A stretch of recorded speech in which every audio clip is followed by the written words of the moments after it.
Assalamualaikum warahmatullahi wabarakatuh. Waalaikumsalam warahmatullahi wabarakatuh. Ini adalah salah satu contoh kasus penganggaran sektor publik. Next, Mbak.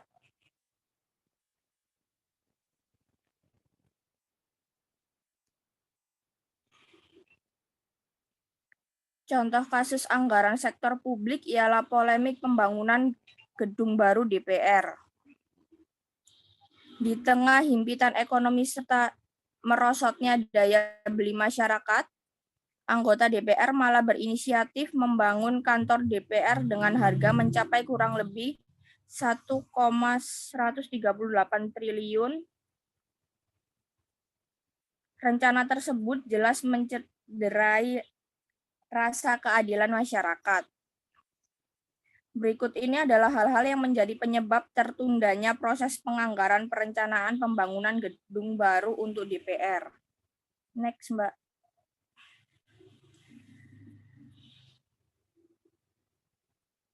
Yang pertama, jumlah dana yang dianggarkan tidak masuk akal, di mana setiap ruangan dengan luas 112 meter persegi dianggarkan sebesar 800 juta per ruangan. Nominal tersebut sangatlah tidak masuk akal bagi banyak publik yang tahu. Yang kedua, ketidakjelasan nominal biaya yang dianggarkan. Seperti yang sudah dijelaskan sebelumnya, anggaran sebesar 1,1 triliun hanya dijelaskan untuk keperluan pembangunan fisik gedung, sedangkan biaya furniture, IT, dan sistem keamanan serta instalasi listrik tidak dijelaskan.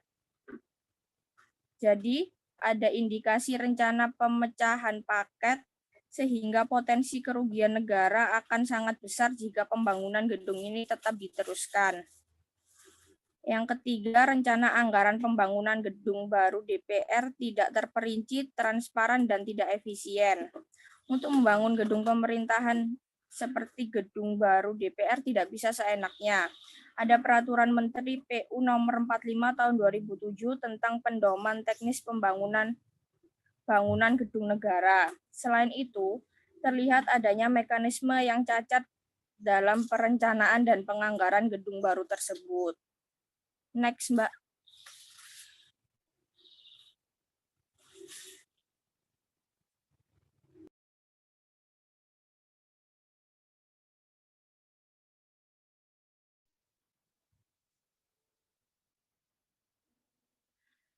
Dengan adanya gagalnya tahap pengangguran pada pembangunan gedung DPR tersebut, tentunya dapat mengakibatkan timbulnya dampak. Dampak dari hal tersebut, yang pertama, semakin banyaknya masyarakat yang tidak percaya dengan anggota DPR, yang seharusnya lebih mementingkan kepentingan rakyat daripada kepentingan para anggota. Yang kedua, semakin banyaknya pengangguran. Yang ketiga, semakin jauh kesenjangan antar masyarakat dengan anggota dewan. Banyaknya pihak yang menilai pembangunan gedung baru DPR berlebihan lebih baik dimanfaatkan untuk hal yang penting dan mendesak lainnya, seperti membangun dan mengamankan daerah perbatasan, mengentaskan kemiskinan di daerah perbatasan. Selain itu, dana untuk membangun gedung lebih baik untuk membeli peralatan keamanan untuk mengamankan daerah perbatasan.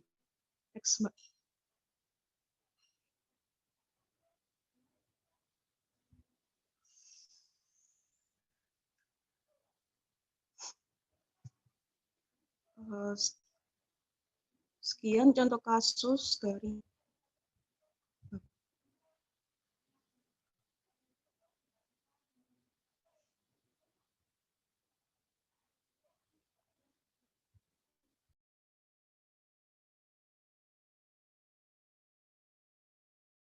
Ya, silahkan berikutnya.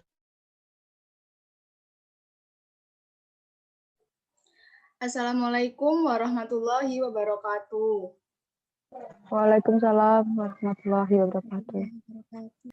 Kami kelompok 5 akan menjelaskan tentang teknik akuntansi keuangan sektor publik. Nama anggota Yang pertama, Khairunisa. Yang kedua ada Dina Rovita. Yang ketiga ada Merlin Cynthia. Hambatan akuntansi sektor publik untuk menghasilkan laporan keuangan. Yang pertama ada objektivitas.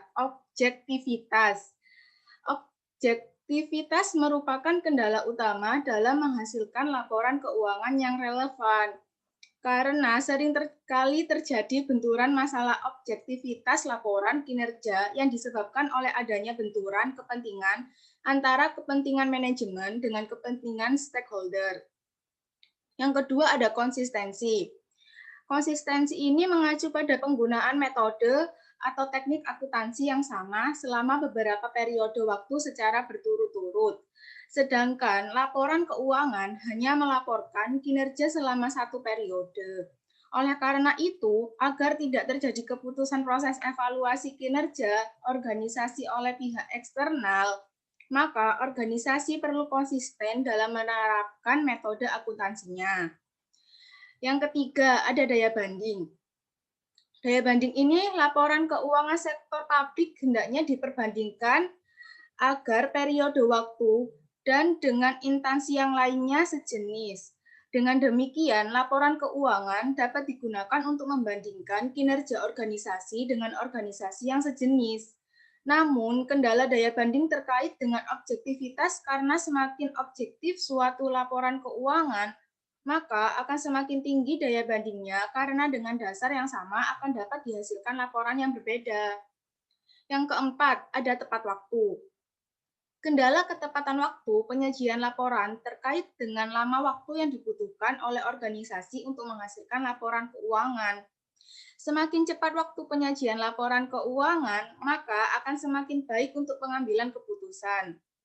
Permasalahannya adalah semakin banyak kebutuhan informasi, maka semakin banyak pula waktu yang dibutuhkan untuk menghasilkan berbagai informasi tersebut. Yang kelima, ada ekonomis dalam penyajian. Penyajian laporan keuangan membutuhkan biaya. Semakin banyak informasi yang dibutuhkan, semakin besar pula biaya yang dibutuhkan.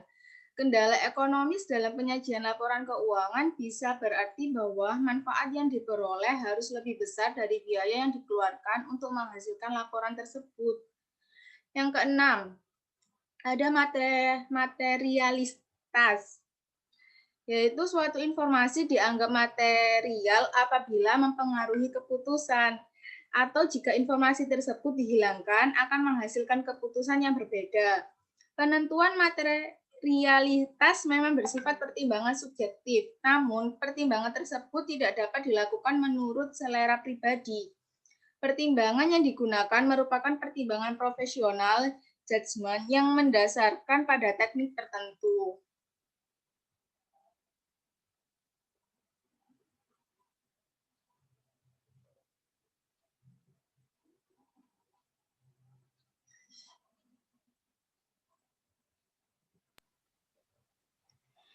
Berikutnya, teknik-teknik akuntansi sektor publik. Teknik-teknik akuntansi sektor publik terdapat beberapa teknik akuntansi keuangan yang dapat diadopsi oleh sektor publik. Yang pertama, akuntansi anggaran. Akuntansi anggaran merupakan teknik akuntansi yang menyajikan jumlah yang dianggarkan dengan jumlah aktual dan dicatat secara berpasangan. Akuntansi anggaran merupakan praktik akuntansi yang banyak digunakan organisasi sektor publik, khususnya pemerintah, yang mencatat dan menyajikan akun operasi dalam format yang sama dan sejajar dengan anggarannya. Tujuan utama teknik ini adalah untuk menekankan peran anggaran dalam siklus pencatatan, pelaksanaan, dan pertanggungjawaban. Yang kedua, akuntansi komitmen. Akuntansi komitmen adalah sistem akuntansi yang mengakui transaksi dan catatannya pada saat orderan dikeluarkan. Akuntansi komitmen mengakui transaksi ketika organisasi melakukan transaksi tersebut. Hal ini berarti bahwa transaksi tidak diakui ketika kas telah dibayarkan atau diterima. Tidak juga ketika faktur diterima atau dikeluarkan, akan tetapi pada waktu yang lebih awal, yaitu ketika orderan dikeluarkan atau diterima. Tujuan utama akuntansi komitmen adalah untuk mengendalikan anggaran.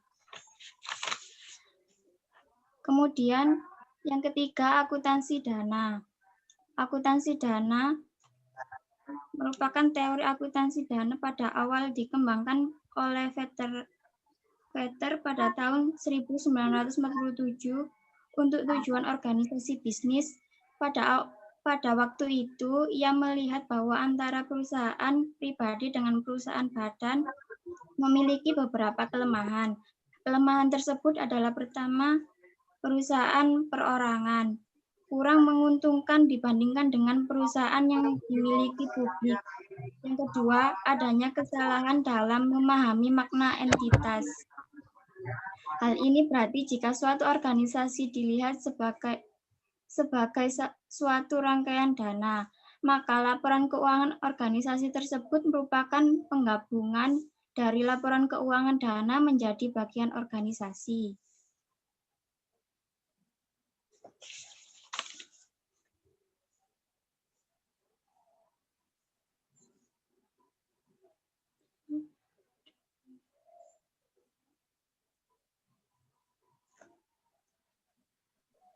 Sudah, Mbak? Sudah selesai? Belum ya? Belum. Oke, lanjut.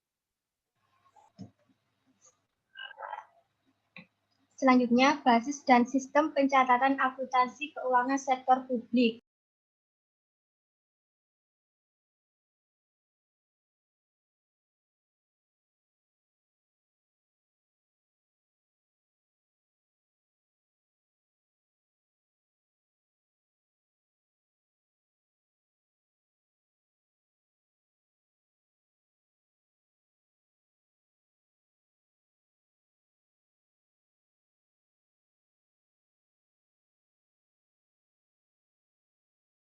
Transisi kas ke akrual.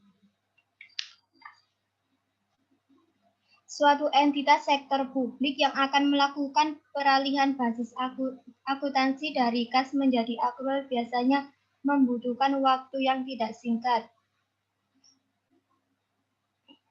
Banyak entitas sektor publik menerapkan basis modifikasi yang sering disebut dengan kas toward accrual atau kas transitioning to accrual. Yang terakhir yaitu entry dan double entry. Single entry yaitu setiap transaksi keuangan hanya dicatat hanya sekali. Double entry yaitu pencatatan transaksi dengan sistem double entry ditujukan untuk menghasilkan laporan keuangan yang auditable dan traceable. Dengan sistem double entry, maka dapat dilakukan pengukuran kinerja secara lebih akurat.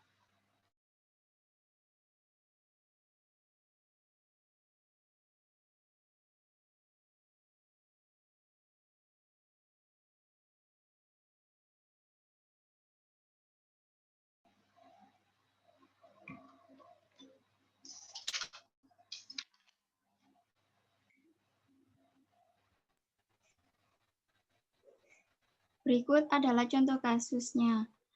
Manajer memesan 100 kotak kapur tulis. Manajer ini telah menentukan pemasok mana yang akan dipilih dan harga sekarang dari kapur ini. Misalnya 5.000 per kotak. Ketika pesanan dibuat dan dikirim kepada pemasok untuk 100 kotak kapur dengan harga 5.000 per kotaknya, manajer mendebit beban. Ada bermacam-macam faktor yang mempengaruhi jumlah dari faktur yang kemudian akan diterima. Seperti misalnya pemasok tidak memiliki 100 kotak kapur, harga yang kemudian berubah atau asumsi harga yang salah dari manajer, maka kreditnya tidak menuju pada pemasok, namun pada akun pemesanan sebagai berikut. Kapur terdapat dalam debit sejumlah 500.000. Kemudian, pesanan kepada pemasok terdapat pada kredit sebesar 500.000. Ketika faktur atas kapur tersebut sudah diterima, maka jurnalnya menjadi pesanan kepada pemasok terdapat pada debit sebesar 500.000, kemudian utang kepada pemasok terdapat pada kredit sebesar 500.000.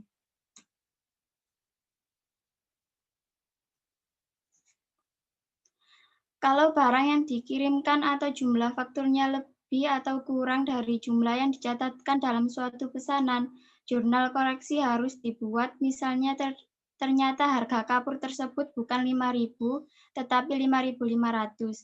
Maka jurnalnya sebagai berikut. Pesanan kepada pemasok terdapat pada debit sebesar 500.000, kemudian kapur terdapat pada debit sebesar 50.000. Kemudian utang kepada pemasok terdapat pada kredit sebesar 550.000.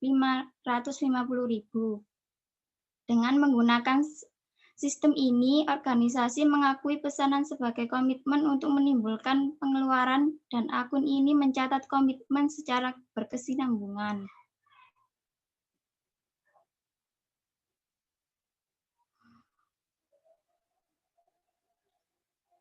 Sekian presentasi dari kelompok kami. Apabila ada kesalahan, kami mohon maaf yang sebesar-besarnya. Saya akhiri. Wassalamualaikum warahmatullahi wabarakatuh. Silakan siapa bertanya? Ayo. Siapa bertanya? Silakan. Halo. Silakan siapa bertanya? Saya, Bu. Ya, silakan, Mbak. Jelaskan konsep akuntansi dana dan apa kelebihan dan kelemahan akuntansi dana. Terima kasih. Oh iya, saya belum buka absen di e-learning ya. Lupa saya ya. Untuk A1 ya, belum saya buka ya. Iya, Bu. Ini saya buka. Ya, ayo lanjut.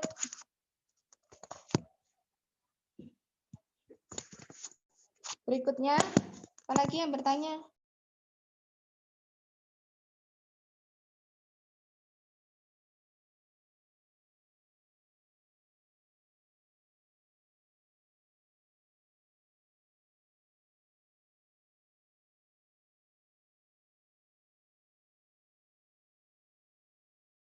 Ada pertanyaan lagi? Untuk yang sebelumnya tadi anggaran juga boleh, yang contoh kasus tadi. Atau teknik ini silakan.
Saya akan menjawab pertanyaan dari Mbak Septania.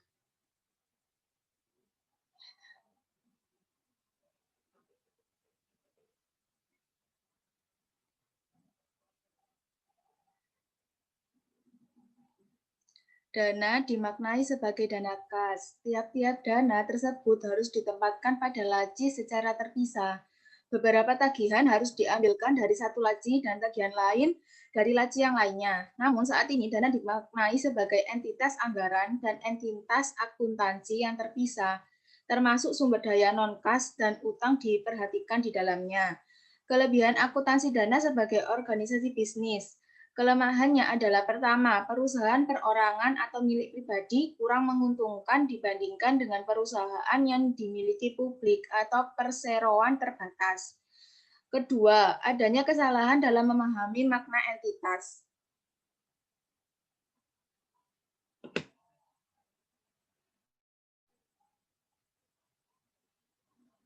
Bisa diterima, Mbak Septania? Yang Iya, tanya Bu. gimana? Oke. Berikutnya satu pertanyaan lagi sebelum saya terangkan. Bisa ditanyakan ke contoh kasus yang tadi. Monggo, silakan.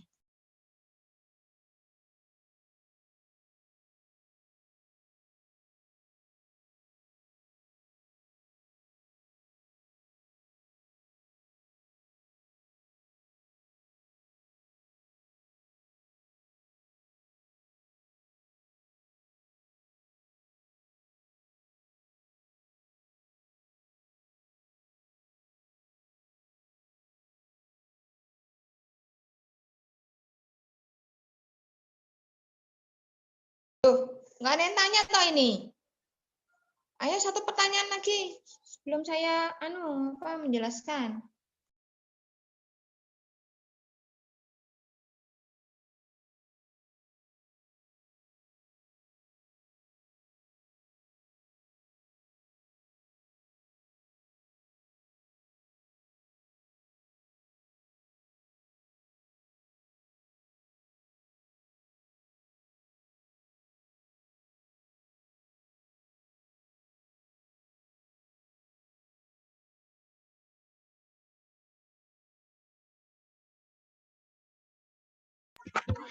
Saya mau bertanya, untuk kelompok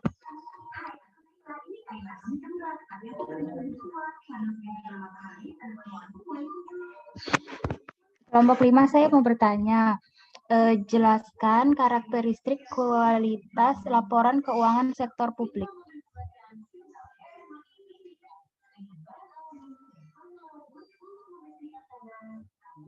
Silakan.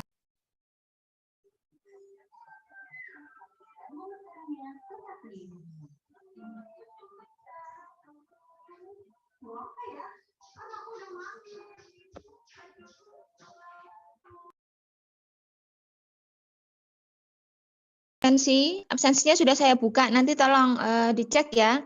Jam 11:04 due date-nya. Ayo tadi kelompok 5 silakan dijawab. Nanti dicek di e-learning.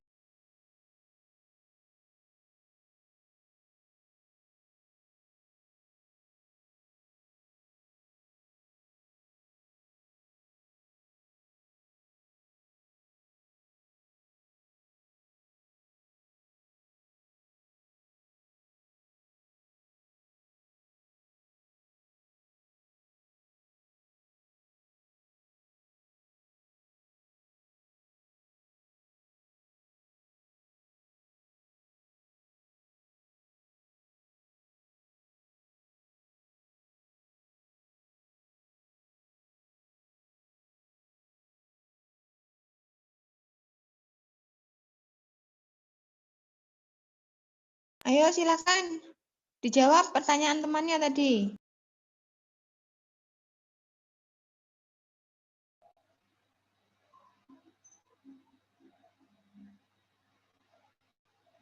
Baik, saya akan menjawab pertanyaan dari Mbak Nurgina. Saya jelaskan karakteristik kualitas laporan keuangan sektor publik. Yang pertama dapat dipahami, yaitu kualitas penting informasi dalam laporan keuangan adalah kemudahannya untuk segera dipahami oleh pemakai. Guna mencapai maksud ini, diasumsikan pemakai memiliki pengetahuan yang memadai tentang aktivitas ekonomi dan bisnis. Yang kedua, relevan. Informasi disebut relevan ketika dapat mempengaruhi keputusan ekonomi pemakai.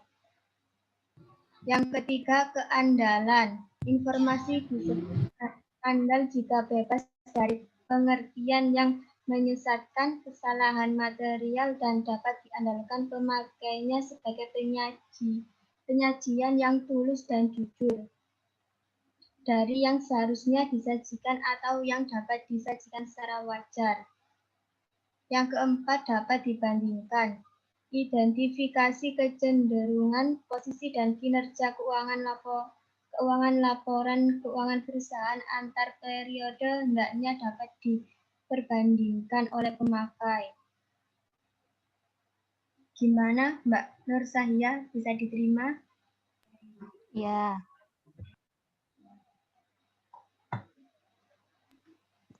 Sudah? Oke. Sekarang saya bahas ini dulu ya, apa namanya? Coba di stop screen. Yang share screen ini. Saya bahas tentang teknik dulu, nanti baru kita lanjut ke case-nya.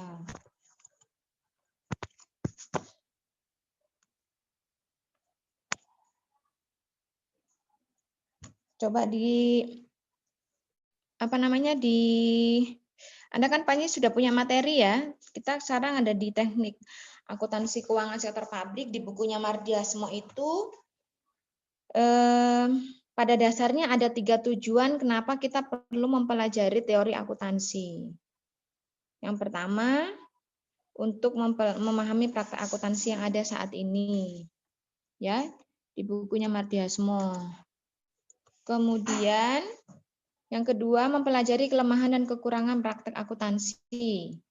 Yang ketiga, memperbaiki praktek akuntansi di masa yang akan datang. Tadi ada pertanyaan. Apa tadi? Karakteristik ya? Karakteristik tadi. Nah, Iya, Bu. untuk menghasilkan laporan keuangan sektor publik yang relevan dan dapat diandalkan, ada beberapa kendala.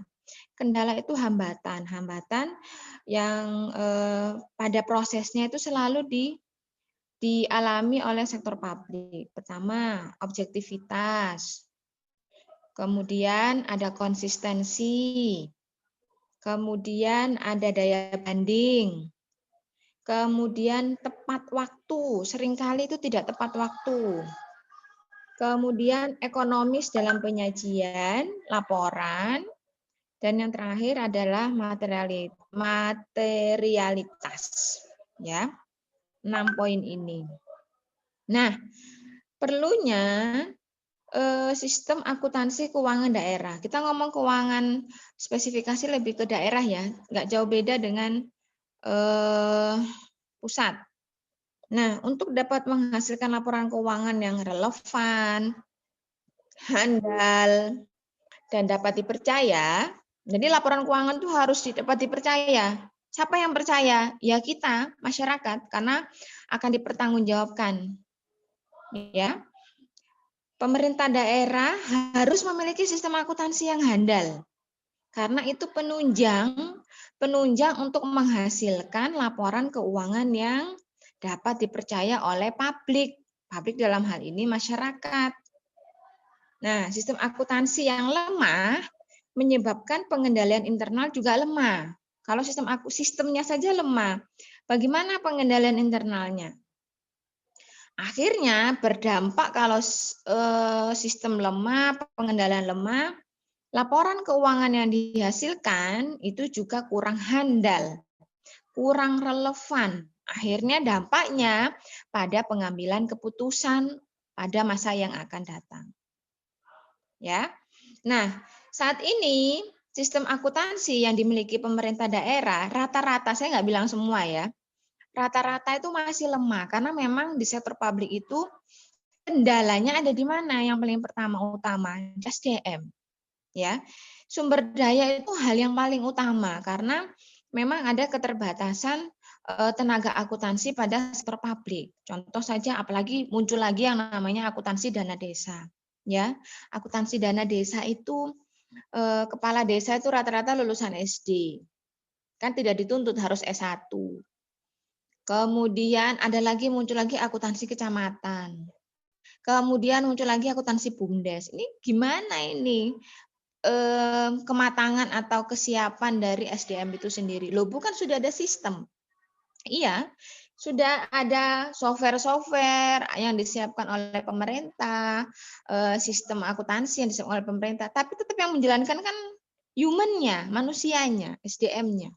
Makanya di dana desa itu ada namanya pendampingan, karena memang kelemahannya di lapangan, jujur saja kelemahan yang didapati di lapangan praktiknya itu masih kurang karena pendampingan pun terbatas kan tenaganya. Contoh di Sidoarjo. Sidoarjo itu kan salah satu kabupaten yang 90% terdiri dari desa. Makanya kan nggak ada, dia hanya kabupaten, hanya bupati. Ya. PLH sekarang ya. Nggak ada wali kota. Coba Anda lihat, kotanya Sidoarjo itu dari mana aja sih? Ya alun-alun, Tutuk Buduran. Buduran ke dalam itu sudah desa semua. 90% itu desa. Nanti Anda bisa temui kalau nanti sudah KKN. Ya. Jadi 90% terdiri dari desa. Dan masing-masing desa mempunyai permasalahan tersendiri. Ya kan? Makanya ada program pemerintah yang namanya dulu Desa Melangkah, itu kan pilot project-nya ada di Sidoarjo karena 90% kita terdiri dari desa. Oke, itu salah satu contoh. Nah, selain sistem akuntansi yang handal, pelaksanaan otonomi daerah, kan kita ini sekarang sudah sistemnya desentralisasi ya. Dulu sentralisasi pada zaman sebelum reformasi. Anda sebelum reformasi mungkin belum lahir. Ini rata-rata lahirnya tahun berapa ini? 2000-an? 9, Bu. 99, Bu. Wah, wis mari reformasi ku 98. 99 2000-an ya. Waduh, jauh sekali ini. Angkatan rata-rata 2000-an. Anda nggak merasakan pada saat itu reformasi. Sebelum reformasi itu kan istilahnya zamannya Pak Harto. Kemudian setelah reformasi, setelah reformasi itu tahun 98. Dengan ditandai munculnya desentralisasi. Desentralisasi itu wujudnya dalam bentuk apa, Bu? Otonomi daerah. Dulu sebelum ada reformasi, kita mengenal adanya namanya sistem sentralisasi. Sentralisasi itu terpusat. Ya. Kemudian belum diberlakukannya otonomi daerah. Semua daerah itu tidak punya kuasa untuk mengatur daerahnya karena dia sistemnya sentral. Pusat semua, makanya dampak dari sentralisasi itu daerah yang maju semakin maju, yang mundur semakin mundur. Nah, terpusatnya semakin maju itu ada di mana? Ada di Jawa rata-rata. Munculnya otonomi daerah, akhirnya daerah diberi kewenangan, desentralisasi ini ya, diberi kewenangan untuk mengatur daerahnya sendiri-sendiri. Contoh di Jawa Timur saja. Dari beberapa kabupaten Jawa Timur ini kan paling banyak ya. Nah, mungkin Anda pernah, ya kalian tahun 2000-an ya, dulu itu kalau kita mengenal Banyuwangi itu hanya kalau mau ke Bali. Karena nyebrang, Ketapang ya, di Pelabuhan Ketapang. Kan kalau kita nggak menggunakan transportasi udara. Transportasi darat kan, pokoknya namanya Banyuwangi. Banyuwangi itu terkenal ketapangnya. Sorry, bukan saya menyindir etnis atau ras. Maduranya, banyak Madura kan di sana ya. Kemudian apa lagi? Sesuatu yang mengerikan. Itu mindsetnya masyarakat kalau mengenal Banyuwangi. Tapi dengan adanya otonomi daerah, harus Anda pahami, Banyuwangi itu merupakan salah satu kabupaten yang berhasil menerapkan sistem akuntansi akrual. Itu di Jawa Timur, bahkan di Sidoarjo pun belajar dia ke sana. Dia berhasilnya di mana, Bu? SDM, bukan di penerapan sistem. Kemudian muncul lagi, akhirnya Bupati Banyuwangi yang sekarang, mungkin sekarang masih jabat ya, Azwar Anas itu. Bagaimana dia mengembangkan, menggali potensi Banyuwangi dengan munculnya karnaval-karnaval, dia membuat Banyuwangi akhirnya terkenal, akhirnya maju. Di setiap spot-spot daerah di Banyuwangi itu harus ada jaringan internet. Akhirnya banyak kabupaten lain yang studi banding ke sana. Itu salah satu dampak dari otonomi daerah. Kalau daerahnya nggak punya inovasi, kreativitas untuk membangun daerahnya, akan semakin ketinggalan. Akhirnya bermunculan batik itu dari Sabang sampai Merauke punya ya. Batik Sidoarjo, batik Tuban, batik Lamongan. Ya itu akhirnya situ dampaknya otonomi daerah itu. daerah berlomba-lomba untuk mengatur daerahnya sendiri tanpa ada campur tangan dari pusat. Dari sini bisa dipahami? Oke, saya lanjut. Nah, makanya standar keuangan itu harus dibuat diperlukan ya dalam pemerintah daerah, atau secara lebih luas standar keuangan sektor publik ini harus terstandar. Jadi daerah itu nggak sendiri bikinnya. Kalau di sektor swasta kan kita berpegangan pada PSAK ya. Istilahnya kitabnya orang akuntansi itu SAK, standar akuntansi keuangan. Untuk perusahaan yang sudah go publik. UMKM ada standarnya sendiri. Kemudian syariah dia punya standar. Jadi harus berpegangan pada standar. Akuntansi itu rata-rata pada standar. Nah, kalau di sektor publik, kalau sektor publik itu namanya ada standar SAP, yang di dalamnya itu banyak berupa regulasi. Jadi intinya ada istilah sektor publik itu semuanya tergantung regulasi, karena kita seiring sejalan dengan pemerintah regulasi yang dikeluarkan. Misal dana desa saja. Dana desa itu dasar hukumnya apa? Di Undang-Undang Dana Desa tahun 2016. Nah, itu harus pegangan, regulasinya di situ, dasar hukumnya ada di situ. Baru dikembangkan. Nanti ada revisi tahun 2018, tapi turunannya awalnya di 2016. Terus sistem akuntansi akrual itu ada di peraturan pemerintah tahun 2010. Ya. Jadi semua dasarnya regulasi. Nah, ini kemudian saya lanjut ke mana? Nah, perlunya informasi akuntansi untuk mewujudkan namanya akuntabilitas publik. Ada dua sebenarnya. Transparansi dan akuntabilitas. Transparan itu terlihat ya, tidak disembunyikan. Dan transparan karena pengelolaan dananya dari pemerintah itu kan bukan milik private, bukan milik pribadi. Misalkan aja, Bupati Sidoarjo yang sekarang PLN itu uangnya Bupati, bukan uangnya rakyat. Yang notabene-nya dapat dari 60% dari pajak. Yang bayar pajak siapa? Masyarakat. Akhirnya dibutuhkan yang namanya akuntabilitas publik. Apa itu akuntabilitas? Pertanggungjawaban. Siapa yang harus bertanggung jawaban? Siapa yang harus bertanggung jawab? Para pelaksana. Misalkan kalau Jokowi, nanti di akhir tiap tahun kan dia melaporkan di depan anggota dewan, melakukan namanya LPJ, laporan pertanggungjawaban setahun. Kemudian nanti prokernya ke depan bagaimana gitu ya, karena negara ini bukan miliknya Jokowi. Anggaran-anggaran yang dikelola oleh pemerintah sebagai eksekutif bukan dana pribadi dari Jokowi dan menteri-menterinya, itu rakyat semua, uangnya rakyat, makanya butuh namanya transparan dan akuntabilitas. Ada lembaga-lembaga LSM, contohnya IJW itu selalu memonitor ketika ada mau pembangunan pembangunan gedung DPR, dilihat dulu berapa anggaran yang dibutuhkan, relevan atau enggak, ya. Terus terjadi juga polemik yang sekarang ini, ibu kota baru. Nah ini, ibu kota baru ini kan berdasarkan pendapat-pendapat itu nggak diambil dari APBN, tapi dari hutang. Nah, hutang kita semakin ke sini semakin tambah banyak. Ya, terus siapa yang harus melunasi? Negara. Negara siapa yang bayar? Ya masyarakat. Ya, jadi ujungnya dari rakyat, oleh rakyat, untuk rakyat. Kemudian ada di poin E, bukunya Mardiasmo, ada tujuan penyajian laporan keuangan pemerintah daerah. Apa sih tujuannya? Ini kita masih belajar teori, nanti kalau setelah UTS saya nanti tunjukkan ya apa sih contohnya di sektor publik itu penyusunan laporan keuangannya.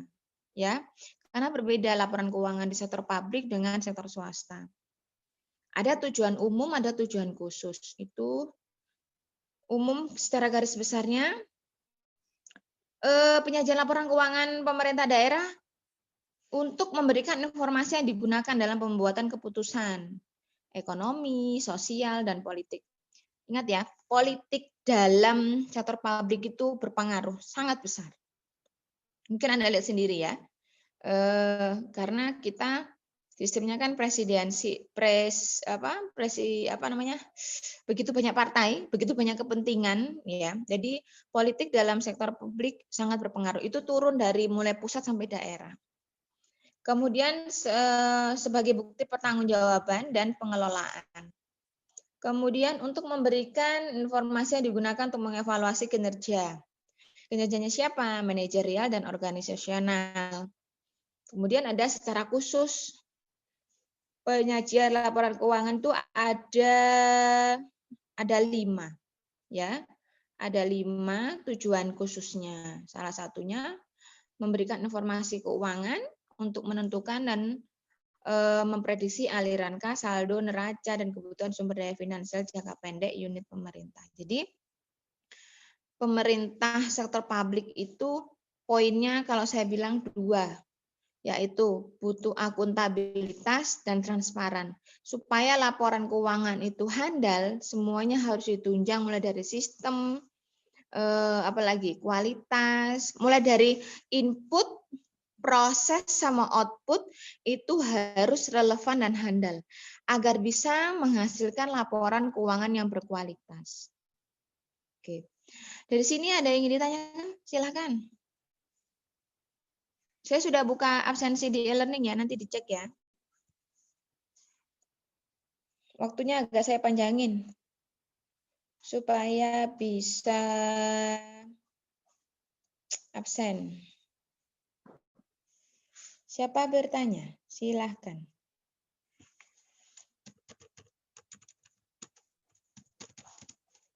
Ini semester 3 ya? Iya. Semester berapa ini? 3?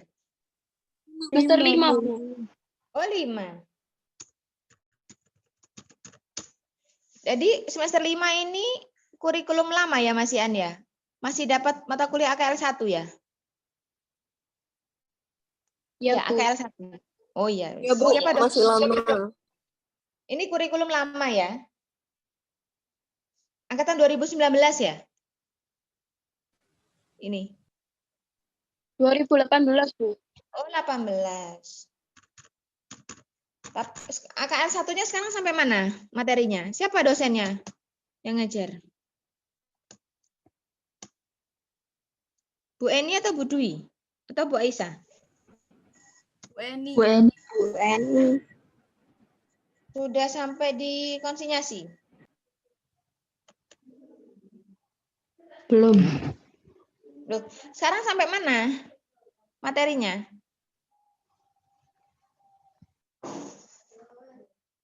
Sampai mana materinya? Lupa. Pendirian pembubaran firma. Firma kan sekarang kan?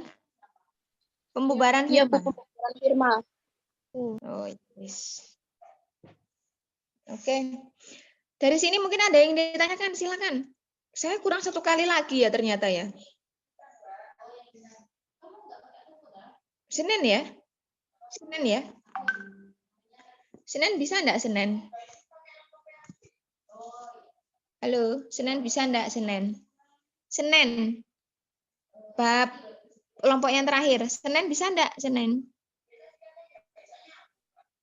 Halo.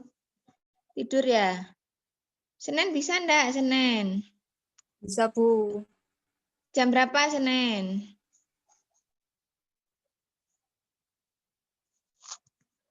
Senin jam berapa? Bisanya jam berapa kalau Senin? Siang mungkin, Bu. Siang? Jam 11-an bisa? Atau setengah 12? Bisa?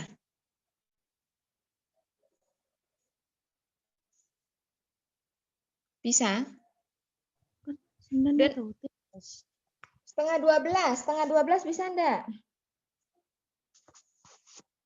Terus nanti confirm lagi ke saya ya. Saya Senin siang ya, setengah 12 gitu ya.